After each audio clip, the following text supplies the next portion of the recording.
Hello, everybody, and welcome again to Nerd to the Third Power, your one-stop shop for all things nerdy and awesome. I'm your host and master of ceremonies, Dr. Gonzo, and with me, as always, in this epic quest of awesomeness is our resident anime goddess, the Cat. Cat, how are you doing this week? Oh, the allergies are really bad this week. And yeah, it's just another day in the life,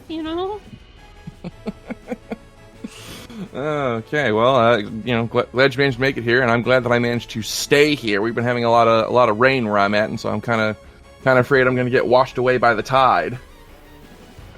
So we've been getting it too. We spent the majority of last year with river flood warnings, so I'm just expecting the same this year. Nothing's going to change. So. All right. Well, but we got an interesting show for you guys tonight. Tonight we're discussing virtual conventions, talking about some things that a lot of conventions have been doing over the past few months to keep active with everything under lockdown. So that's gonna be an interesting show. But of course, we are going to begin as always with Ask a Geek, and we got some questions here. First question here comes from Rick, and his question is from me, and he asks how I think game collecting has been affected by lockdown. A lot of stores have unfortunately shut down. Some of my favorites have closed their doors because they just weren't able to keep up with the rent, from being closed down for so long. A lot of the stores that I go to, though, they've actually started pivoting to doing online sales. Actually, one of the ones that just recently reopened here in Maryland, I went to and asked how they were doing. They actually did a lot of really good business selling their stuff on eBay. I'm seeing some stores actually pivoting to adding online sales to their business, and they've been really successful with that. I've also noticed that prices in general for things have started to go up, and I think that's because a lot of people, being under lockdown, they're looking for stuff to do in their spare time, and so people are buying a lot more video games in general.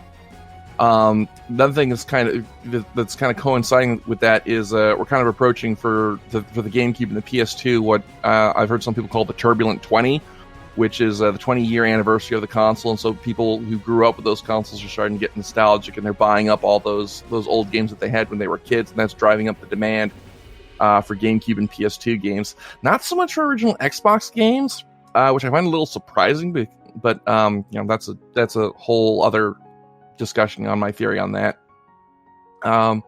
With lockdown starting to get lifted in some places, I've been able to visit some of my stores, and the ones that are still open, and thankfully a lot of my favorite ones are still open. I'm hoping that once lockdown kind of completely, once things completely open up again, you'll start seeing that general price rates kind of level off and start to come back down. Like I said, I think right now just the price hikes are just because, like I said, people are looking for stuff to do in lockdown. And of course, the big thing is, like I said, a bunch of stores have already closed, which, is really unfortunate. I'm hoping that those store owners can, get back on their feet and, find something that they find some way to come back if they can. So let's see here now. I had one here for you. What did I do with it? Window. To the moon. Wait, what? You said, what did I do with the question for me, and I just assumed you threw it out the window or sent it to the moon. You cut out, so all I heard was window and then to the moon, and I'm like, did she suddenly come down with aphasia? Yes. I mean, at this rate, I should come down with something new, just to shake things up. Just for a change of pace. Yep, I'm tired of the regular things. Okay. Let's see. Next one here comes from Sally, and her question is for you, Kat. And she asks, is there a particular anime streaming service that you would recommend? Which one do you consider the best value for the dollar, if any? Yes.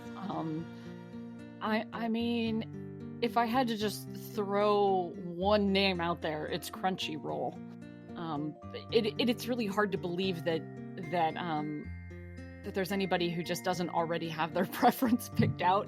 Like, most people, who know anything about anime already know which streaming service is the best, or that they like the most. Because, Hulu has some stuff, Netflix has some stuff. I've always found like Funimation streaming to be really woolly and just not very user friendly. I think Crunchyroll really has the best user setup, accessibility. I mean, you have to sit through some ads, but usually the ads are pretty painless unless you've, got a paid account. If you've got a free account, you have to watch some ads. If you pay for an account, it's ad free, and it just honestly has the biggest selection. Now, and it really also depends on whether or not you're looking for dubbed stuff versus English stuff, or dubbed versus subbed. Because a lot of the stuff that ends up on Crunchyroll does not end up there dubbed, or has a limited number of dubbed episodes, just due to who owns the rights to what and what they're allowed to stream and what they want you to actually like buy on like a physical media copy of. And I'm not sure anymore, really, because I never, this is terrible to say, but I never really spent a lot of time, or I haven't for a while spent some time trolling the streaming sites for dubs. Like, if I like an anime, I'll buy it and then watch the dub.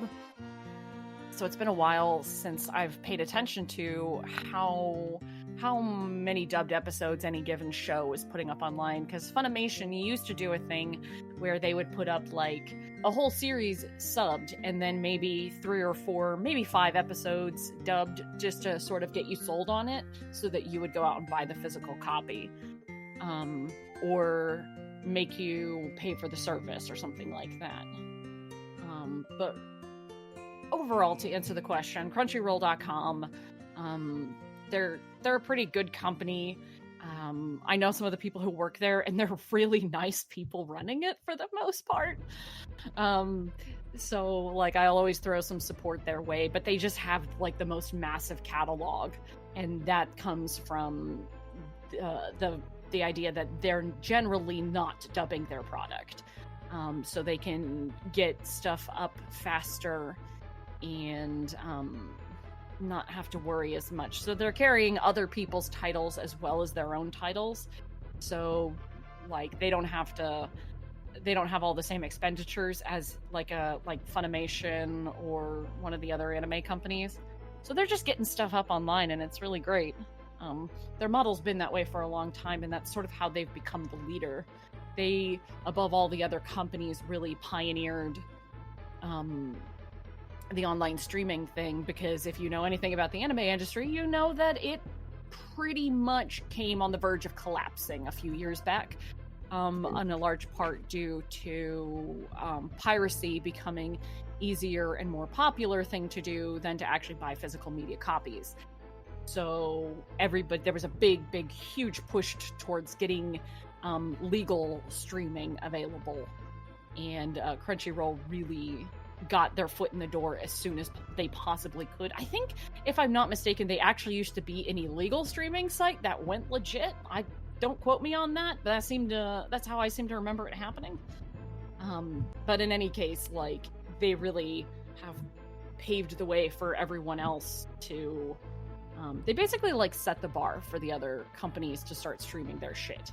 But in any case, Crunchyroll has the biggest catalog, the best catalog. Anything you want is probably there already. Okay. And she's got a second question.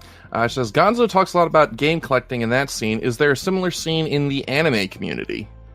Yeah. I don't indulge in it a whole lot, but there is a lot of there are a lot of collectors out there. The difference is, I think, to me, is the leaps and bounds in the media, because like, there's a lot of shows that, God, they're just on VHS, and it's getting harder and harder to find VHS players and keep them up to date and everything. But there is legitimately a desire for it, and a lot of it is because the licenses for series have lapsed a long time ago, or shows from the 80s that, never made it on TV or something like that. I don't know how big of a collector's market there is. I know a couple of collectors who are happy to leap on a VHS tape of something that was released in the 80s that no one has ever heard of but them. And I did my part to find a couple of 90s anime or early 2000s anime that the licenses had lapsed, and basically if you could find a used copy of it, that was the closest you were going to get to ever having that item ever again. The nice thing that has really come out of the last 8 years or so, I'm not really sure how long, somewhere between 5 and 8 years, maybe 10 years, I don't know, time is irrelevant anymore, but Discotek Media is this amazing company that has rescued a lot of licenses. So what they have done is they have picked up on shows that have long since had their licenses lapse. And when I say that, I mean that the licenses in the US and I guess the international licenses in general outside of Japan are usually for an amount of time, 5 years, 10 years, whatever. And then after that, the company can choose to renew their license or let the license lapse so that they're not paying any more money for it to the Japanese companies. So a lot of shows just, they didn't sell well enough, or like when ADV collapsed, a lot of stuff went back to the Japanese companies. Enough companies have like closed and shut down, and enough shows just haven't been popular enough for a big name company to want to spend their time maintaining a smaller title. So Discotek, when they started up a few years back, they were just scooping up shows that had already been out in the United States that had a bit of a following, but weren't really relevant anymore. So they were picking up like Samurai Pizza Cats and Ronin Warriors. And to the extent now that they're like kind of my favorite anime company in the US, they're just releasing all kinds of good stuff and throwing that out there on DVD or Blu-ray. So a lot of this stuff is showing up on mediums it's never, gotten to before. And they're even rescuing some of the dubs of those shows, which is actually really, really awesome. And if they can't find a show, they've even put out to like the fans, like, hey, does anybody know where we can get this from? Like, does anybody have a copy of this that we could try and get into? So they're a really, really great, fabulous company. They have really grown over the last few years. Their catalog is really impressive now. I don't know how long they're keeping licenses that they've scooped up over the last few years, but they have rescued a lot of really good titles. There's a couple of shows that I'm actually hoping that they scoop up someday, because I'd like to see them back in print. But yeah, there is a collector's market out there. I think it's probably mostly an online thing and sometimes at conventions, but yeah, they're there, I promise. That's interesting that there's a collector's market for the shows themselves, because like I know that because we've talked about sometimes on the show that there's a collector's market for some of the ancillary merchandise like art books and figures, but it never occurred to me that there would be a collector's market for the shows themselves. And I guess that's because everything's online now. It's like, if I want to find something, I can find it. But yeah, especially when you talk about Discotek bringing back shows from like the 80s and 90s, because like again, to trot out an old joke, back in the 80s 90s, if you wanted anime as an American, you had to buy from a guy in a trench coat in a back alley who may or may not shank you. It is very true. There was a lot of brown paper bags with like videotapes or burned CDs. But a lot of it is just based in nostalgia. I think what's weird to think about is that a lot more anime was released in like the 80s, like the 70s and the 80s and the early 90s than we really think about. We tend to sort of gravitate towards the big titles that were out at that time. And we don't really think about all the other things that came out or things that people were able to get a hold of, even though it might not have been an official release. an official US release. There was some bootlegging going on, is what I'm saying. And I think there's a lot of nostalgia for those titles. It's just the older fans with a disposable income who aren't quite as much maybe busybodies out in the scene. So, like, my friends who are collectors who are really, like, they really hone in on, like, really great titles from a long time ago that, again, nobody's heard of, even though it's a show that came out. Like, I think we're really oblivious to a lot of the things that came out before our generation. And when I say our generation, I mean like me and most of my friends who watch anime. We're quite oblivious to things that came out before then. There's a lot of stuff that ran on like the Sci-Fi Channel used to have like an anime Saturday morning kind of deal. Sci-Fi Saturday morning, something like that. And there was some titles that got released on there that I've literally never seen anywhere else. And a lot of them were, sci-fi based. So that's a lot of when I think of like 80s shows, I usually default to immediately thinking of sci-fi series, space shows and stuff like that. Yep, there is some serious nostalgia out there. Okay. All right. And with that, that's all the time for Ask Geek that we have this week. Thank you, as always, for sending your questions in. As always, you can send them to us through the email at drgonzo@nerdofthethirdpower.com. We love getting your questions, love reading them, so get your questions in, and you just might get yours read on the air. And so with that, we're going to jump right into the meat and potatoes of this discussion. And, the old joke, unless you're living under a rock, you know that everything's been under lockdown. And one of the rather unfortunate side effects is that a lot of big social media events have been canceled. We didn't do an E3 show this year because there's no E3. And another industry that's really been hit is the anime con industry, which Kat has rather intimate knowledge of. Well, hello there. But something that a lot of cons have done this year to keep their names out and to keep drumming up interest for their cons for next year is pivoting to online conventions and panels. And so we thought it'd be interesting to kind of discuss that and talk about what some cons have done.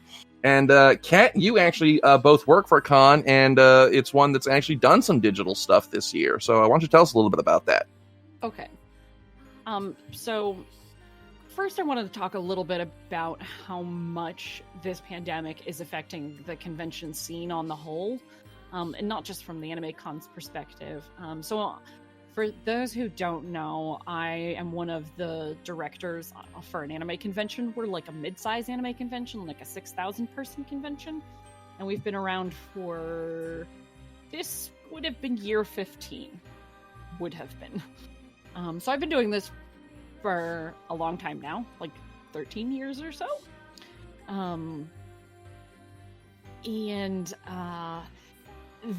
There are not going to be conventions this year.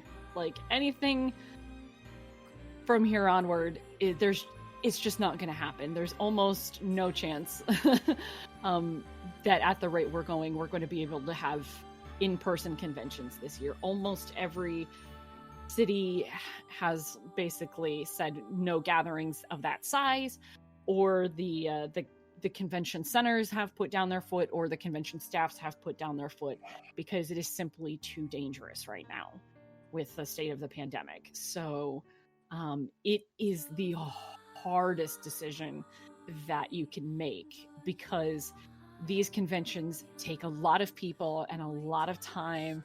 It is literally blood, sweat, and tears. When we had to send out the emails to our guests that we had spent a year booking to cancel Anime St. Louis, me and the other guest relations director for my convention literally cried for like 2 days because it was so heartbreaking. So I just really want to get across that these conventions are not being canceled arbitrarily in any way. It's not an overabundance of caution. It is the right amount of caution, and it is devastating emotionally to everybody on staff, and it's devastating to the fans, because for a lot of fans, a lot of them can only afford to go to one convention a year, and that's like the biggest social gathering that they're going to end up at. Like, convention is therapy for some people, and to not have that outlet is very, very painful for a lot of people. This will actually be the first year since probably 2001 that I haven't been to a convention. That's insane. Like in 19 years, this will be the first year I won't have gone to a con. That's heartbreaking. And I know people who have been going to conventions every year since the 80s, you know? So one of the other things about it is that a lot of conventions are waiting a very, very long time to cancel. And there's a lot of things that go into it, but basically, just to give you the insider's edition into these cons getting canceled, the week that we are recording this, Dragon Con just announced their cancellation. Dragon Con is like the biggest convention in... I don't think it's bigger than San Diego Comic-Con, but it's huge, y'all. It's really, really big convention. Their guest lineup is always like A+. It's amazing convention. It's huge.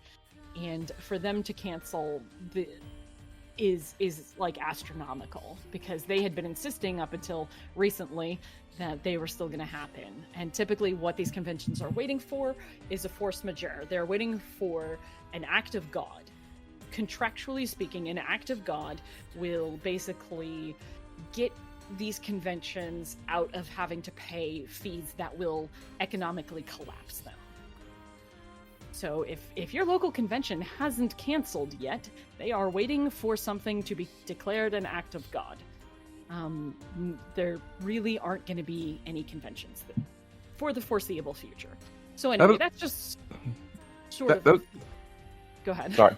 That was something I wanted to ask about, because I had made plans to go to too many games up in Philadelphia this year, and of course, once the lockdown came down, order got handed, I was like, well, okay, there goes that. But they didn't cancel until very close to their actual convention date, which would have been in June. So it kind of confused me. It's like, why would they wait until almost to the last minute to cancel like that? Yeah, so the force majeure, the act of God, is like a clause in a contract that says that something has happened that absolutely cannot be mitigated or avoided or anything like that. And once that is declared, so our convention, we ended up falling under the dates of... like our governor stepped up and said, no big dates between, no big events between this date and this date. So that we fell into that particular category. So we legally we're not allowed to have the convention, and that was considered the force majeure for our contract. So then we were able to turn around to our convention center, and the convention center came to us, and we were like, okay, we can't have our convention. What do we do? And we ended up not getting shafted on all of our down payments, because that's generally how contracts tend to go, is you have to put a bunch of money down to secure your date. And if you don't end up having your convention, you might not get your money back. So did you guys wind up getting your money back, or? Yes, we're fine. Like the way our contract worked out, this is a really deep dive into the weeds here, but the way our contract worked out is basically we're not on the hook financially for anything for 2020. And we have with our convention center a 5-year contract. So basically we're just pretending like this year doesn't exist at all and resetting the clock for the next couple of years of our contract. So the contract is just getting kicked down the can, kicking the can down the road a bit. Exactly. So a lot of these conventions are still waiting on word from on high for them to basically, somebody needs to push them in the direction of there's nothing left that we can do.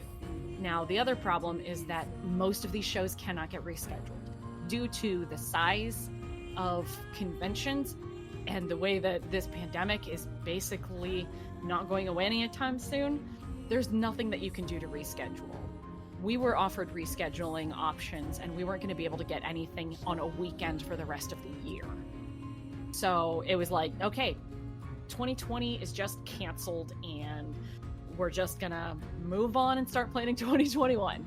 So that's sort of like the politicking, I guess, of why these conventions are getting canceled, why this is happening so late, and what a difficult decision it is to have these cancellations happen. It's just a tragedy on like a huge scale, because if any convention gets screwed on their contract and can't recoup their costs, I mean, convention running is not exactly the most lucrative thing in the world.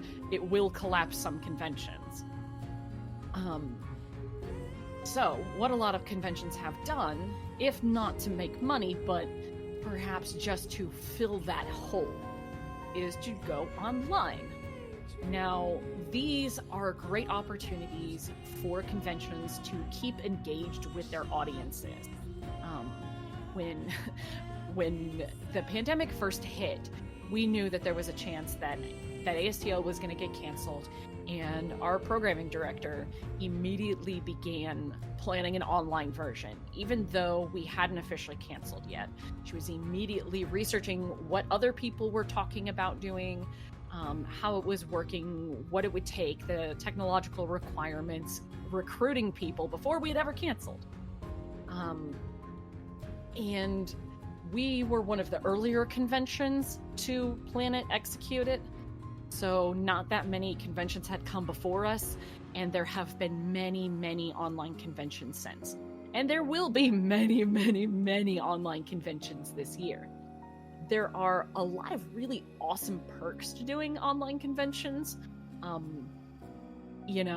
It's like you can come and go into the scene as you please. You're not really held to quite as rigid a schedule, because you don't have to like drive out to a place and then drive home and all that kind of stuff. You are literally just logging onto your computer or your phone at some point during the day and doing whatever activities are planned. There's a lot of different ways that you can go with your online convention. So there's a lot of different applications that you can utilize, because we're such a technologically advanced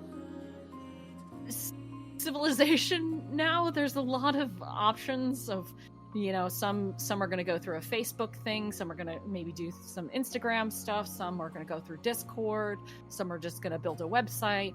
There's a lot of different options, and all of them are good. They're all good options.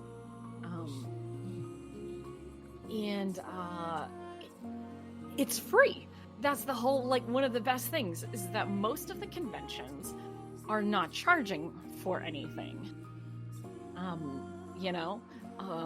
When we did ours, there were nobody had charged for a convention yet. So we did ours back in May. Time is irrelevant, y'all. We did ours the first weekend of May, when our convention would have been. There'd only been a handful of online conventions before ours, so we were going in with very little expectation of what other people had done, because not too many people had done them yet. And what we ended up doing was utilizing Discord. So we created a private Discord channel, and had people sign up through emails, and then we would send them the Discord information on the day of, and we ended up just doing a one-day thing, and we recruited a bunch of guests, and we got a bunch of staff, and we made a bunch of, there was a lot going on, and we made it very, very busy, and did lots of panels, and it was, I thought, a decent turnout for something that nobody knew what they were doing for. And a lot bigger entities than Anime St. Louis are now doing online conventions, and obviously having a much more successful turnout than we were going to have. But basically every convention is going this direction this year. And again, for free. Most of the conventions are putting up panels and all this kinds of entertainment, and they're doing it for free with the intention of, if there is a cost, they're going to recoup it somewhere else. And I don't have a lot of insight on where other conventions are, where they're getting any money, if they are. We did ours completely for free, and we gave our guests some advertising space, and we created channels just for our artists and vendors to promote their stuff, so that we could give the people who are losing the most money on the convention a space to advertise. And that was really what our intention was not just to provide the fans a good time, but also our business partners, our artists and our guests who they're not going to make money this year because their biggest source of income is out, and we wanted to give them a space to be like, hey, see if somebody will buy your stuff. Here's the best that we can do this year. That's another thing I want to ask you about, particularly in terms of like the guests. Like, I know that you talked many times about how, you know, getting particular voice actors to come to convention is sometimes a very expensive proposition. How has the pandemic affected that? Like, are you still on the hook for paying these fees to these voice actors, or does that negotiate on a contract by contract basis? How's that shaken out? Is going to go con by con, because obviously a little anime convention, I say little, we're mid-sized anime convention like mine, with, you know, can't afford a whole lot in the ways of guests when we know we're not going to make any money off of anything. What we did, I can't really talk about. I can't talk about the dollar amounts of things that went into what we ended up doing. But let's just say that knowing people is very useful. And again, because we were so early into the online conventioning, that what we were doing was very much an experiment.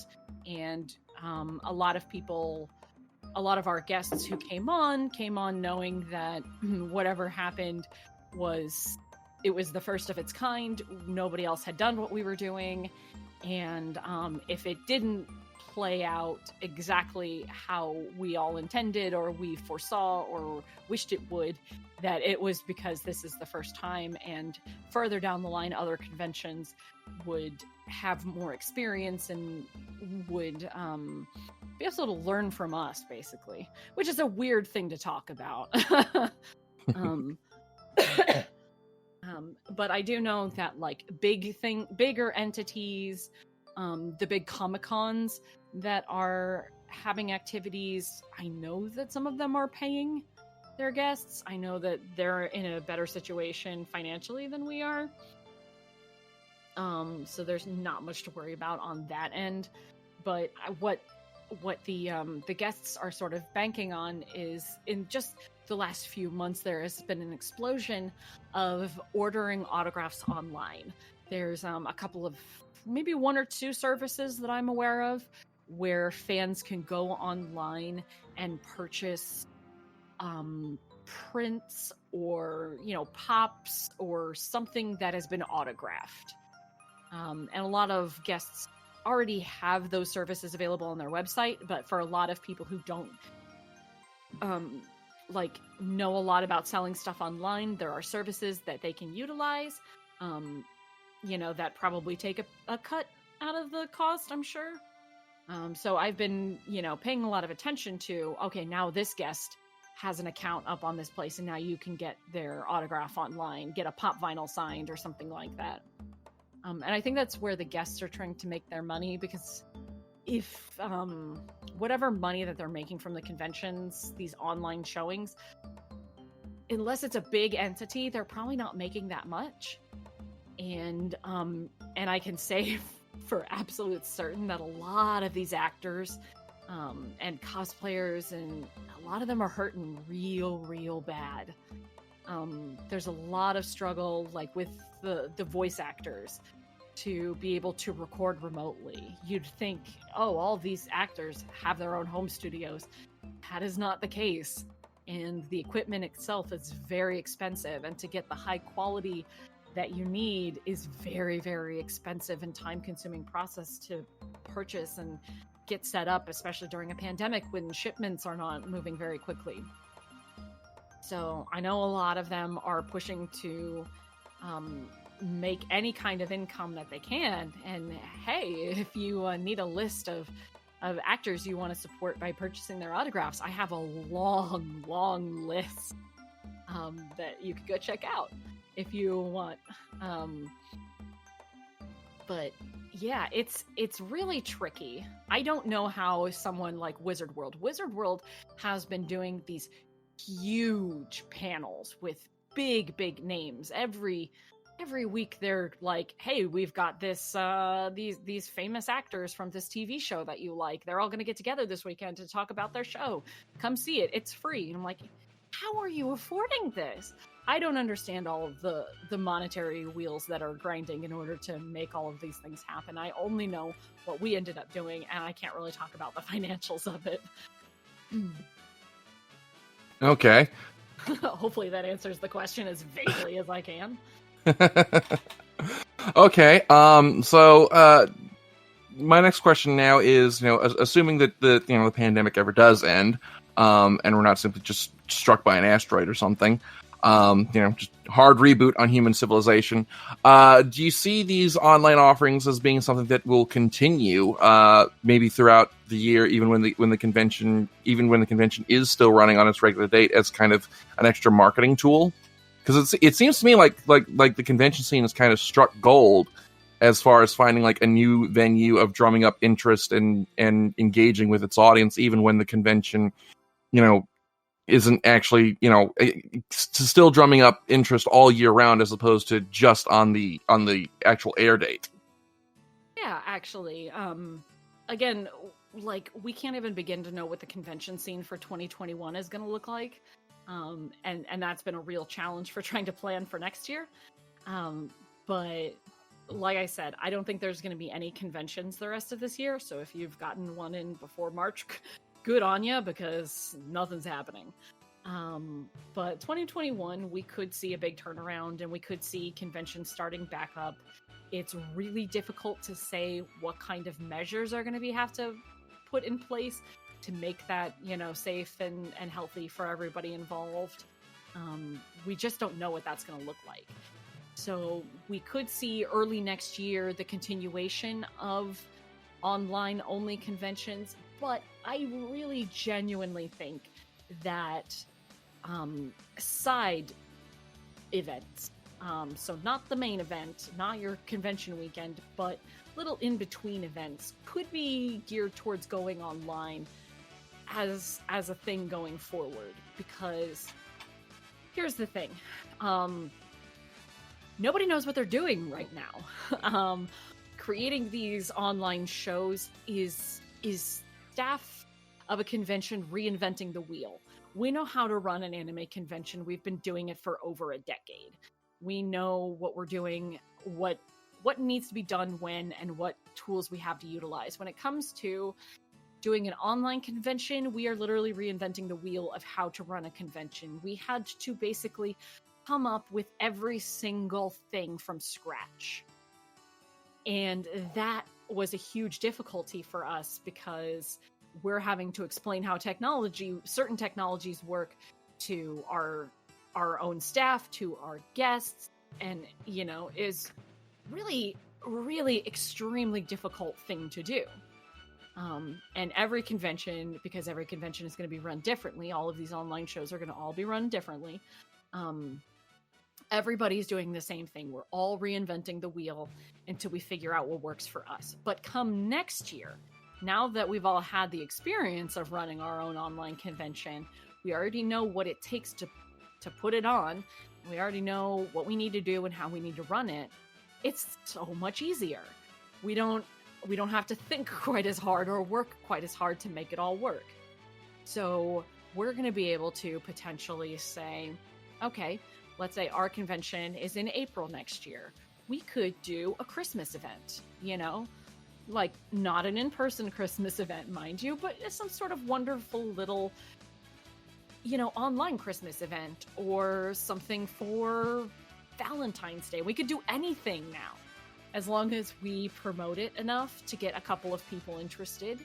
And it's one of these things where if not a lot of people are interested, because we haven't invested any money into it, then, it's not like a huge loss. It's a loss of time, but not money, for us to put on something that might not be a huge draw. And we have the tendency, because, we're not that huge of a convention, we have very close relationships with a lot of our local comic book shops and anime stores and stuff like that. These are things that we could put together with help from our local business partners. And, we could make a real fun thing out of it without everybody having to go and meet up in an overcrowded place, where they're spreading germs around. So even after the pandemic is over, I genuinely think that online events are going to be very, very popular because it's going to be that much. Technologically, it's difficult to coordinate, but it would be so much easier because we've got, my favorite people are Pros and Cons Cosplay. They are a wonderful pair of twins out of Kansas City. I adore them. Please look them up. I'm throwing them all of my support in the world. We were able to have them come in during our online convention and do costume contests and do prizes and have them judge stuff. And it was really, really fun, and these great activities that we can do without them needing to drive 4 hours from Kansas City to St. Louis. That's really, really exciting. And the idea that the fans and the whoever were all able to interact on the same level without having to all be in the same place. Because even if there's no pandemic, it's still difficult for people to gather, to get the time off, to drive to wherever they need to go. I live in the Midwest. Our fans might live an hour or two away, and they're not gonna necessarily want to drive in for an hour-long event, an hour-long meetup of some kind. So I think it's really gonna innovate the in-between stuff. I'm hoping next year we'll be able to have regular conventions again without having to put in too many crazy policies into place. But I really also like the idea of having fun events in between. A Halloween event would be really, really spectacular to have. Man. Okay. Anything else in this wheelhouse that you'd like to talk about and cover before we close out the show? Because these events are free, there's no reason not to get involved. If there is a convention, if your local convention is canceled and they decide to do an online convention, I am begging you to show up for it. Even if it's just for a little while. Whatever they've got going for an online event, show up and support your local convention. Because the people who are going to be running it are the same people who would be doing your in-person convention. And these things are a labor of love. Like I said, we didn't charge for our convention. We made no money, but we spent weeks and weeks getting it ready. And it was a bit of a nightmare because we didn't know what we were doing. And but in the end, people had fun, and that's what we do the conventions for. Because if you don't know very much about conventions, your average convention does not pay any of its staff at any point. And it is 100% a labor of love. And so if your convention that you are going to go to this year that has been canceled, because almost all of them will be canceled for the rest of this year, please show up to their online events and just show them a little love and support. And please support the vendors and artists that you would have seen at your convention, even if it's just to promote them. Guaranteed, if your convention has been canceled, they have probably put together and shared a list of the vendors and artists and other people involved who would have been there that you could have bought something really cool from. And that really cool thing that you were going to buy is probably available on their website. So go buy that really cool thing that you want to buy and support these people, because they're not going to make money this year. And that, your support could help make or break a business. So yeah, if you can support your online event community in any way, please do. And if you follow me on Twitter and if you at me with any of their information, I will share it and I will support the hell out of these people, because these are our friends, they are our family. Conventions are a family affair for us. So just show up, please. All right, and so all right, we're kind of running short on time. So, any closing thoughts? That was it, man. That was it. I'm getting emotional about this because this is so very near and dear to my heart. But yeah, go out there, show your support for the online conventions, show that that you still are interested in them, and when they come back next year, like, buy the soonest badge you can get. Like, just... And also be kind.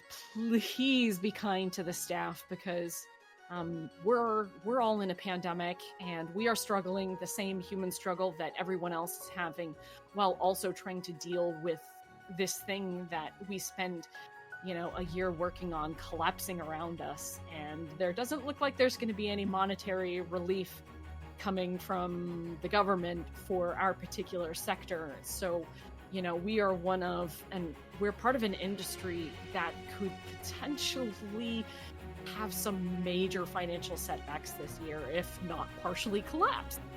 So, if your con just needs share a link on Twitter, or, anything at all that you can do to help.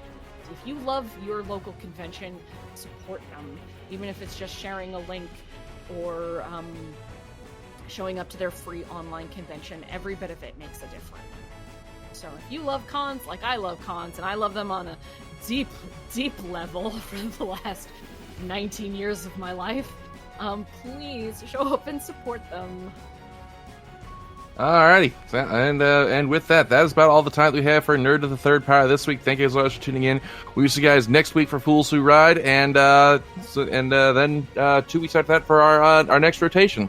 So with that, thank you as always for tuning in. As always, I'm Dr. Gonzo. I'm the cat.